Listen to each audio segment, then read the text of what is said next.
Então é importante nós pensarmos no tacacá como uma derivação de elementos culturais indígenas. Então, principalmente o manipoí, que vai ter por base ali uma lógica de uma perspectiva indígena, que vai ter a influência do tucupi, do beiju de mandioca esmigalhado e às vezes suco de frutas, mas no caso os indígenas eles tratavam isso como uma ótica de uma sopa, basicamente, que acompanhava muitas vezes outros alimentos. Então é importante sempre nós pensarmos no contexto, antes de falarmos sobre gastronomia, sobre alimentação do nortista, do amazônico, por exemplo, pensarmos no contexto colonial. A nossa gastronomia, a nossa culinária, ela é muito rica em uma perspectiva de uma multiculturalidade de elementos. Nós vamos pensar na colonização e no contexto do contato entre portugueses, indígenas e também africanos. E nós podemos perceber claramente que a tradição indígena é muito preservada na região norte, principalmente falando. Então, nossa base alimentar ela vai se dar por conta, prioritariamente, da mandioca. Se nós pegarmos a nossa gastronomia, se nós pegarmos o nosso contexto culinário, nós iremos perceber na cultura nortista o uso excessivo da mandioca para diversas lógicas.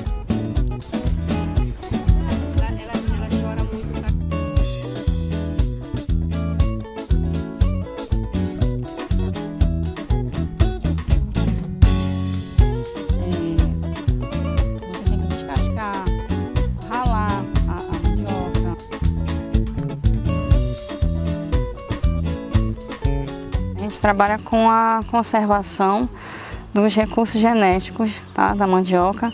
Então nós temos aqui nesse campo um banco de germoplasma, que é onde nós mantemos variedades que foram coletadas em diferentes locais, principalmente do estado do Pará. E é como se a gente tivesse aqui uma amostragem da diversidade genética da mandioca. Então nós temos aqui variedades coletadas no sul do Pará, no oeste do Pará, na região nordeste paraense, variedades que os produtores cultivam para a produção de farinha, para a produção de fécula, materiais com diferentes características como o porte, a cor da polpa, tem material de polpa amarela, polpa branca. E nós fazemos a avaliação desses materiais para verificar quais deles são mais aptos para que possam ser recomendados para os produtores ou que possam ser utilizados no melhoramento genético, para selecionar e gerar aqueles materiais que sejam mais produtivos ou tolerantes a doenças, ou que sejam específicos para algum produto, como por exemplo, que tenha mais fécula, para a produção de fécula ou para a produção de tucupi. E aqui, por exemplo, dá para perceber a diferença, né? Essa aqui é uma mandioca que tem a folha mais fina. Algumas pessoas no campo às vezes já dão um nome para essa variedade assim de folha fina. Esse já é um outro tipo, as duas têm o pecíolo vermelho. E esse aqui já é um outro tipo de mandioca, que já tem uma outra cor de pecíolo.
Então, se falarmos de tacacá e falarmos de uma cultura amazônica, uma cultura nortista, nós precisamos pensar na colonização.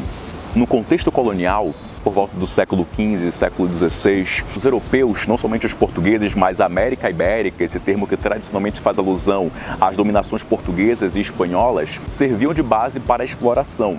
E que tanto os espanhóis quanto os portugueses se depararam com gêneros alimentícios novos para eles, como a batata, se nós pegarmos os países andinos, como o Peru, por exemplo, mas também aqui na região mais ligada ao que hoje é o Brasil, a famosa mandioca.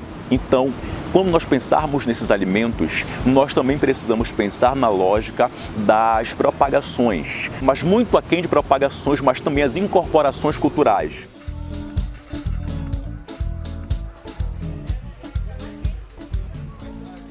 A mandioca é uma espécie chamada Maniote esculenta. E dentro dessa espécie, como a mandioca ela tem origem na Amazônia, ela foi domesticada pelos povos pré-colombianos, pelos povos que já existiam aqui na região da Amazônia antes da colonização portuguesa.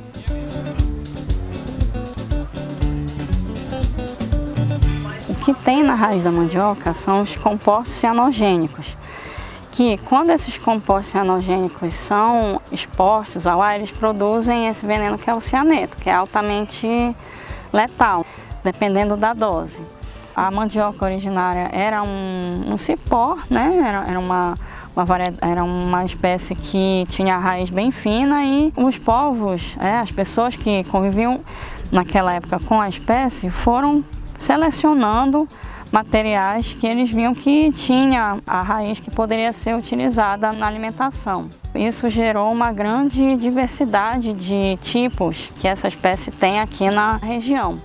Basicamente, elas são divididas pelo teor do ácido cianídrico, que é o veneno, né?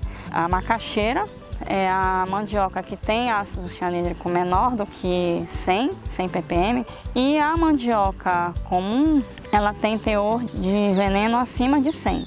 Então essa é a classificação mais simples, mas na verdade não é só isso.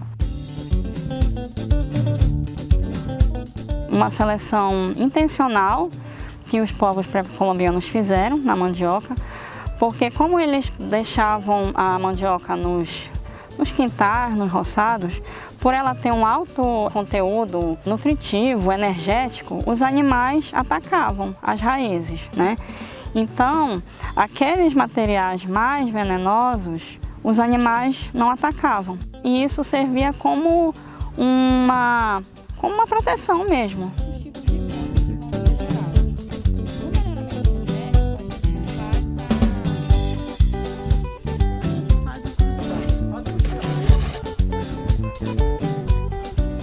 Existem trabalhos que são para verificar se elas são tolerantes a doenças, né? Se elas têm alguma tolerância a bactérias ou a fungos, que são os principais problemas da mandioca aqui na região da Amazônia. E se esses materiais, por exemplo, tiverem alguma característica interessante, eles entram no programa de melhoramento genético.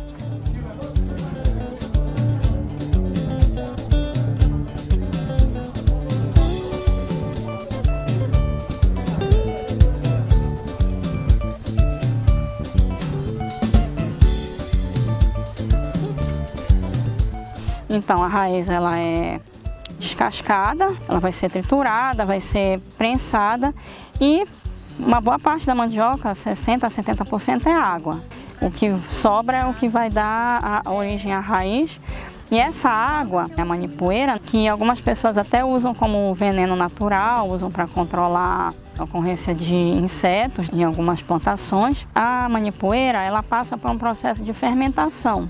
E quem faz essa fermentação são as próprias bactérias, leveduras, que estão presentes ali nesse contato aqui da raiz. Essa fermentação, ela tem que ser, para ser segura, até 24 horas. E depois esse líquido ele tem que ser fervido por 40 minutos.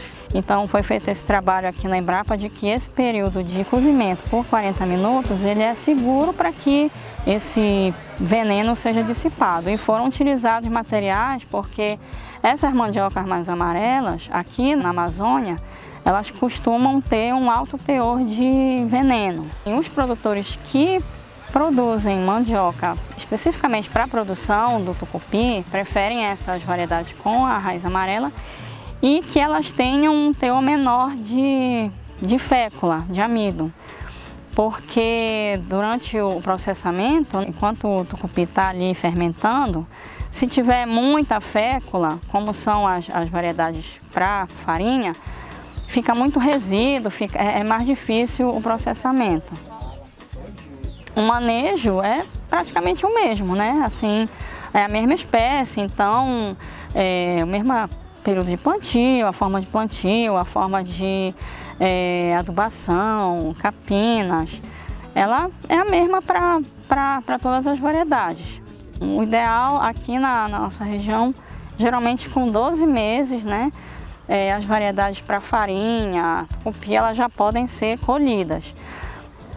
Essas aqui já estão com 1 ano de cultivo. O problema é que a raiz, ela é uma reserva, né? Ela é um reservatório de energia para a planta. Tem variedades que, se passa muito tempo, ela começa a usar essa reserva.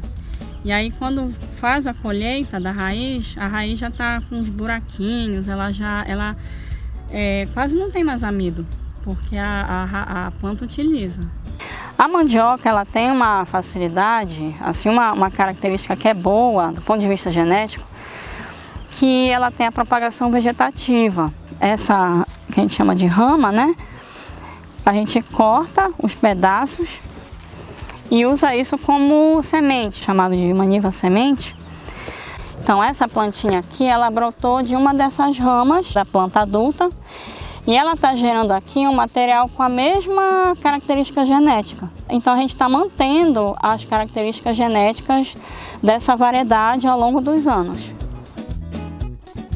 A outra forma de propagação, reprodução da mandioca é pela produção de semente. Não são todas as variedades de mandioca que a gente vê produzindo flores. Possivelmente, como ela foi selecionada para propagação vegetativa, pode ser que a produção de flores tenha sido selecionada negativamente.